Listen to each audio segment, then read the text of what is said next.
Dinosaurs नाम सुनते ही विशालकाय जीवों की तस्वीरें आंखों के सामने आ जाती हैं, जिनके कदमों से धरती कांपती थी। 180 मिलियन सालों तक डायनासोर्स हमारे ग्रह के राजा थे। कुछ मुर्गे जितने छोटे तो कुछ आज के किसी भी जानवर से बड़े। टायरानोसोरस रेक्स से लेकर ब्राचियोसोरस तक डायनासोर्स हर आकार और प्रकार के थे। वे अपने वातावरण के मालिक थे और उसमें पूरी तरह ढल गए थे। कल्पना कीजिए, एक ऐसी दुनिया जहां ये शानदार जीव खुलेआम घूमते थे। यह था मेसोजोइक ईरा, डायनासोर्स का युग, जिसमें ट्रायसिक, जुरासिक और क्रेटेशियस काल शामिल थे। यह बदलाव और विलुप्ति का समय था, जिसने हमारी आज की दुनिया के लिए मंच तैयार किया। मेसोजोइक एरा के दौरान पृथ्वी एक बहुत ही अलग जगह थी। महाद्वीप, जो आज विशाल महासागरों से अलग हो गए हैं, कभी पेंजिया नामक एक महाद्वीप में एक साथ जुड़े हुए थे।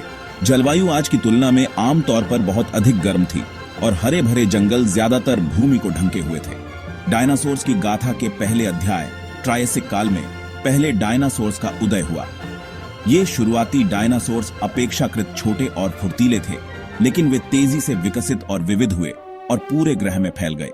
जुरासिक काल में विशाल सौरोपोड्स, लंबी गर्दन और पूंछ वाले विशाल शाकाहारी जीवों और पहले पक्षियों का उदय हुआ। डायनासोर्स युग का अंतिम कार्य क्रेटेशियस काल बड़े बदलाव का समय था। फूलों वाले पौधे विकसित हुए, जिससे परिदृश्य में रंगों की छटा जुड़ गई। महाद्वीप अलग होते रहे, जिससे नए महासागर और भूभाग बने, और डायनासोर्स का विकास जारी रहा, जिससे कुछ सबसे प्रतिष्ठित प्रजातियां उत्पन्न हुईं, जिनमें भयानक टायरानोसोरस रेक्स और 3 सींग वाला ट्राइसेराटॉप्स शामिल हैं। हालांकि यह दुनिया हमेशा के लिए नहीं रहने वाली थी। डायनासोर्स का शासन हालांकि लंबा और समृद्ध था, लेकिन उसका अंत होना तय था। लगभग 66 मिलियन साल पहले डायनासोर्स अचानक गायब हो गए। यह घटना पृथ्वी के इतिहास के सबसे बड़े रहस्यों में से एक है। इतने सफल जीवों का अचानक विलुप्त होना चौंकाने वाला था। पृथ्वी पर कई विलुप्ति घटनाएं हुई, लेकिन डायनासोर्स का अंत सबसे प्रसिद्ध है। एक ऐसी दुनिया की कल्पना करें जहां डायनासोर्स नहीं है। कभी शक्तिशाली शासक अब सिर्फ जीवाश्मों में बचे हैं। वैज्ञानिकों ने कई सिद्धांत दिए हैं। कुछ विनाशकारी घटनाओं की ओर इशारा करते हैं, तो कुछ वातावरण में बदलाव को जिम्मेदार मानते हैं। डायनासोर्स का रहस्य आज भी वैज्ञानिकों को आकर्षित करता है। डायनासोर्स के विलुप्त होने के सबसे व्यापक रूप से स्वीकृत सिद्धांतों में से एक विशाल क्षुद्र ग्रह या धूमकेतु का प्रभाव है। इस सिद्धांत के अनुसार एक बड़ा आकाशीय पिंड, शायद 6 मील चौड़ा, मेक्सिको में युकाटन प्रायद्वीप के पास पृथ्वी से टकराया। इस टक्कर से अकल्पनीय मात्रा में ऊर्जा निकली होगी, जो एक साथ अरबों परमाणु बमों के विस्फोट के बराबर होगी। तत्काल प्रभाव विनाशकारी होते। अत्यधिक गर्म धूल और मलबा वायुमंडल में फैल जाता, जिससे बड़े पैमाने पर जंगल की आग लग जाती, जो दुनिया भर में फैल जाती। इस टक्कर से विशाल सुनामी भी आती, जिससे तटीय क्षेत्र तबाह हो जाते और व्यापक विनाश होता। शॉक वेव्स पूरे ग्रह में यात्रा करती, जिससे भूकंप आते और ज्वालामुखी फटते। लेकिन इस टक्कर के दीर्घकालिक प्रभाव और भी विनाशकारी हो सकते थे। वायुमंडल में फैली धूल और मलबे ने सूर्य को ढक दिया होता, जिससे पृथ्वी लंबे समय तक अंधेरे और ठंड में डूब जाती। इस टक्कर की सर्दी ने पौधों के प्रकाश संश्लेषण को बाधित कर दिया होता, जिससे खाद्य श्रृंखला का पतन हो जाता, जिसका पृथ्वी पर जीवन पर विनाशकारी प्रभाव पड़ता।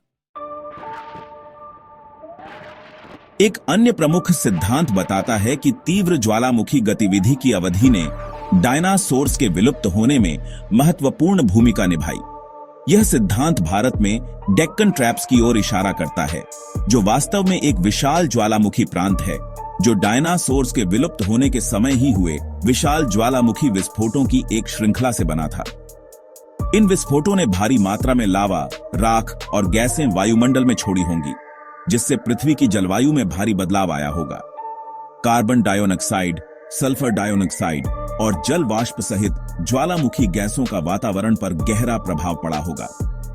कार्बन डाइऑक्साइड एक ग्रीन हाउस गैस है और बड़ी मात्रा में इसके निकलने से ग्रह गर्म हो गया होगा। दूसरी ओर सल्फर डाइऑक्साइड वायुमंडल में एरोसोल बनाता है, सूर्य के प्रकाश को वापस अंतरिक्ष में परावर्तित करता है और ठंडक का कारण बनता है। इन गैसों का संयुक्त प्रभाव तेजी से जलवायु परिवर्तन की अवधि होती, जिसमें गर्मी और ठंड दोनों के एपिसोड होते, जिससे डायनासोर सहित कई प्रजातियों के लिए अनुकूलन करना मुश्किल हो जाता। जबकि क्षुद्र ग्रह के प्रभाव और ज्वालामुखी विस्फोट जैसी विनाशकारी घटनाओं ने अंतिम झटका दिया हो सकता है। ऐसा माना जाता है कि डायनासोर्स पहले से ही पृथ्वी के वातावरण में क्रमिक परिवर्तनों के कारण चुनौतियों का सामना कर रहे थे। लाखों वर्षों में पृथ्वी की जलवायु धीरे धीरे ठंडी होती गई थी। इस क्रमिक शीतलन प्रवृत्ति ने डायनासोर्स की आबादी, विशेष रूप से गर्म जलवायु के अनुकूल लोगों पर दबाव डाला होगा। जैसे जैसे तापमान गिरता गया, समुद्र का स्तर घटता बढ़ता गया, जिससे आवास सिकुड़ते गए और पारिस्थितिक तंत्र बदलते गए। स्थानांतरित महाद्वीपों ने भी भूमिका निभाई। जैसे जैसे महाद्वीप अलग होते गए, समुद्री धाराएं बदलती गईं, जिससे मौसम के पैटर्न प्रभावित हुए और क्षेत्रीय जलवायु परिवर्तन हुआ। इन परिवर्तनों ने पारिस्थितिक तंत्र के नाजुक संतुलन को बाधित कर दिया होगा, जिससे कुछ डायनासोर्स प्रजातियों के लिए जीवित रहना मुश्किल हो गया होगा। इन दीर्घकालिक पर्यावरणीय परिवर्तनों के संयोजन ने डायनासोर्स को कमजोर कर दिया होगा, जिससे वे क्रिटेशियस काल के अंत को चिह्नित करने वाली विनाशकारी घटनाओं के प्रति अधिक संवेदनशील हो गए होंगे। जबकि क्षुद्र ग्रह प्रभाव, ज्वालामुखी गतिविधि और जलवायु परिवर्तन सिद्धांत डायनासोर्स के विलुप्त होने के लिए सबसे व्यापक रूप से स्वीकृत स्पष्टीकरण हैं, ऐसे अन्य कम सामान्य सिद्धांत हैं जो वर्षों से प्रस्तावित किए गए हैं।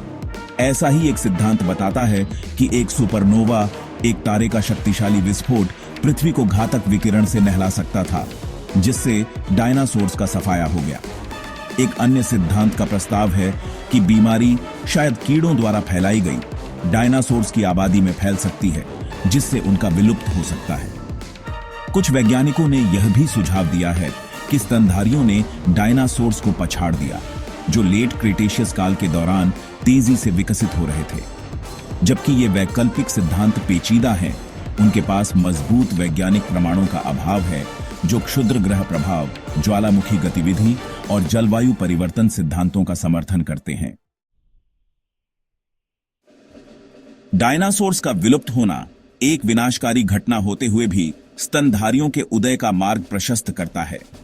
विलुप्त होने के बाद डायनासोर्स के चले जाने के साथ स्तनधारी, जो लाखों वर्षों से डायनासोर्स की छाया में रह रहे थे, विविधता लाने और विकसित होने में सक्षम थे।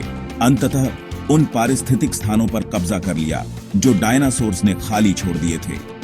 तेजी से विविधीकरण और विकास की इस अवधि, जिसे मेसोजोइक सेनोजोइक विकिरण के रूप में जाना जाता है, के कारण छोटे छछूंदरों से लेकर विशाल भेल तक कई तरह के स्तनधारियों का उदय हुआ। उन्हें नियंत्रण में रखने के लिए डायनासोर्स के बिना स्तनधारी फले फूले अंततः प्रजातियों की विविध श्रृंखला में विकसित हुए, जिन्हें हम आज देखते हैं, जिसमें हमारे अपने पूर्वज भी शामिल हैं। डायनासोर्स का विलुप्त होना प्रकृति की शक्ति और जीवन की नाजुकता की कठोर याद दिलाता है।